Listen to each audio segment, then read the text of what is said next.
39তম ৰাষ্ট্ৰীয় টাইকাণ্ডো চেম্পিয়নশ্বিপত চাংচাৰীৰ প্ৰিয়াংশু নাথৰ ৰূপৰ পদক। চাংচাৰী নিবাসী শ্ৰী প্ৰদীপ নাথ আৰু শ্ৰীমতী গায়ত্ৰী নাথৰ সুযোগ্য সন্তান প্ৰিয়াংশু নাথে 39তম ৰাষ্ট্ৰীয় টাইকাণ্ডো চেম্পিয়নশ্বিপৰ সাব জুনিয়ৰ শাখাত ৰূপৰ পদক লাভ কৰি অঞ্চলটোলৈ সুনাম কঢ়িয়াই আনিবলৈ সক্ষম হয়। অসম দলৰ হৈ প্ৰতিনিধিত্ব কৰি তেওঁ এই প্ৰতিযোগিতাত অংশগ্ৰহণ কৰে। উক্ত প্ৰতিযোগিতাত লগতে 14তম ৰাষ্ট্ৰীয় পুমছে টাইকাণ্ডো চেম্পিয়নশ্বিপ 13 পৰা 15 জানুৱাৰী 2026 তাৰিখে নতুন দিল্লীৰ টকাটৰা ষ্টেডিয়ামত অনুষ্ঠিত হয়। এই দুয়োখন প্ৰতিযোগিতাত মুঠ 24টা পদক লাভ কৰি সামগ্ৰিক চেম্পিয়নশ্বিপ খিতাপ দখল কৰে অসমৰ দলটোৱে।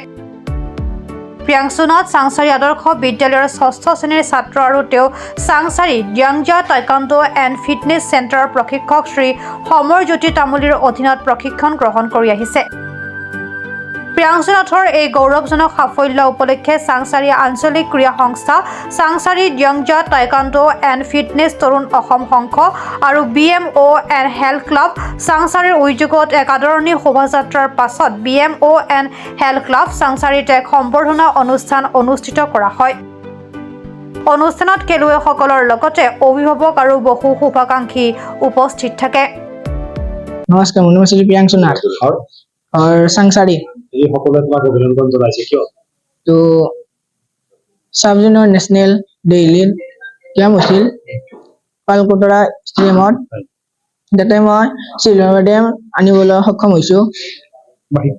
শিক্ষাগুৰু সমৰ তামুলী ছাৰ তো চাংচাৰী।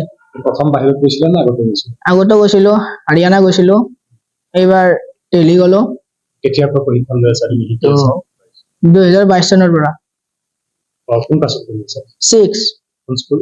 আদৰ্শ বিদ্যালয় চাংচাৰী। আনন্দিতৰ দিন। মোৰ ষ্টুডেণ্ট প্ৰিয়াংশু নাথে মোৰ য়ংজাং টাইকোণ্ডো একাডেমীৰ পৰা 39 সাব জুনিয়ৰ নেশ্যনেল টাইকোণ্ডো চেম্পিয়নশ্বিপত কালকাতা ষ্টেডিয়ামত হৈছিল আপোনাৰ নিউ দিল্লী 13 পৰা 15 তাৰিখলৈ। তাতে চিলভাৰ মেডেল বুটলিবলৈ সক্ষম হৈছে। ই যোৱাবাৰো নেশ্যনেল পাইছিল, কিন্তু অলপ সৰু ভুলৰ কাৰণে হাৰি গৈছিল আৰু এইবাৰ সি মোক প্ৰমিছ কৰিছিল যে অহাৰ টাইমত গ'ল্ড মেডেল লৈ আহিম কিন্তু অতি মানে অলপ ফাইনেলত অলপ তাৰ পাৰফৰ্মেন্সটো বেয়া হোৱাৰ কাৰণে সি চিলভাৰ মেডেল বুটলিবলৈ সক্ষম হৈছে। তথাপিও টাইকোৱাণ্ডোত নেশ্যনেলত চিলভাৰ মেডেল পোৱাটো ইমান সহজ কথা নহয় আৰু অসম নিজে এখন বহুত শক্তিশালী ৰাজ্য হয় টাইকোৱাণ্ডোত। অসম, মণিপুৰ, মহাৰাষ্ট্ৰ আৰু হাৰিয়ানা। গতিকে ইয়াৰ পৰা ষ্টেটত চিলেকশ্যন পোৱাটোৱে সাধাৰণ কথা নহয় আৰু তাৰ এই আগন্তুক যাতে সি ইণ্টাৰনেশ্যনেল ফৰামতো যাতে মেডেল পাব পাৰে তাৰ কাৰণে মই আশীৰ্বাদ কৰিছো আৰু লগতে সি তাৰ এই উদাহৰণে যাতে তাৰ সহপাঠী লগতে তাৰ জুনিয়ৰ চিনিয়ৰক গোটেই উৎসাহিত কৰে, মই তাৰে কামনা কৰিছো। তেওঁ এৰাউণ্ড 2022 চনৰ পৰা প্ৰশিক্ষণ লৈ আছিল, 22-21 পৰা, আৰু প্ৰত্যেকবাৰে তাৰ ৰিজাল্ট ভালে সি আছিল আৰু যোৱা বছৰ সি ষ্টেটত গ'ল্ড মেডেল লৈ পেলাই চিনিয়ৰ নেশ্যনেল সাব জুনিয়ৰ নেশ্যনেলত গৈছিলে।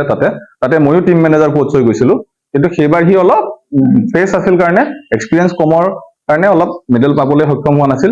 কিন্তু এইবাৰ সি মোক প্ৰতিশ্ৰুতি দি গৈছিল যে সি গ'ল্ড মেডেলটো আনিবই, কিন্তু অলপ ফাইনেলত অলপ তাৰ পাৰফৰ্মেন্সটো ইঞ্জুৰিৰ কাৰণে অলপ পাৰফৰ্মেন্সটো বেয়া হোৱাৰ কাৰণে সি চিলভাৰ মেডেল বুটলিবলৈ সক্ষম হৈছে। আদাৰৱাইজ অভাৰঅল তাৰ বহুত ভাল পইণ্টছ গেপত জিকিছে, 2খনকৈ নকআউট দিছে আৰু খুব ভালে খেলিছে। মই তাক লৈ চিলভাৰ মেডেলটো পোৱাৰ কাৰণে বহুত সুখী। চাংচাৰীৰ পৰা খৰ্গেশ্বৰ নাথৰ ৰিপৰ্ট, প্ৰাত টাইম ডিজিটেল।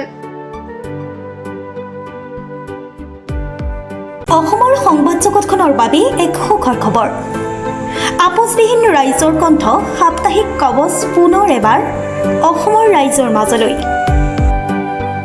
স্বত্বাধিকাৰী প্ৰণীতা কলিতাৰ দ্বাৰা প্ৰকাশিত আৰু আপোচবিহীন একাংশ নপুৰণি অভিজ্ঞতাপুষ্ট সাংবাদিকৰ দ্বাৰা প্ৰচাৰিত তথা eco printing press, Guwahati, Katabari, গড়চুকত মুদ্ৰিত সাপ্তাহিক কবচ এতিয়া অসমৰ বিভিন্ন প্ৰান্তত উপলব্ধ। আমাৰ ঠিকনা মুখ্য কাৰ্যালয় অসম ফৰেষ্ট স্কুল, হৰি মন্দিৰ পথ, গুৱাহাটী আৰু উপ কাৰ্যালয় Kalita market, Bijoynagar, Kamrup, Assam. Mobile number হৈছে 9435114666 70024728113। আমাৰ ইমেইল ID হৈছে kobos2025@gmail.com।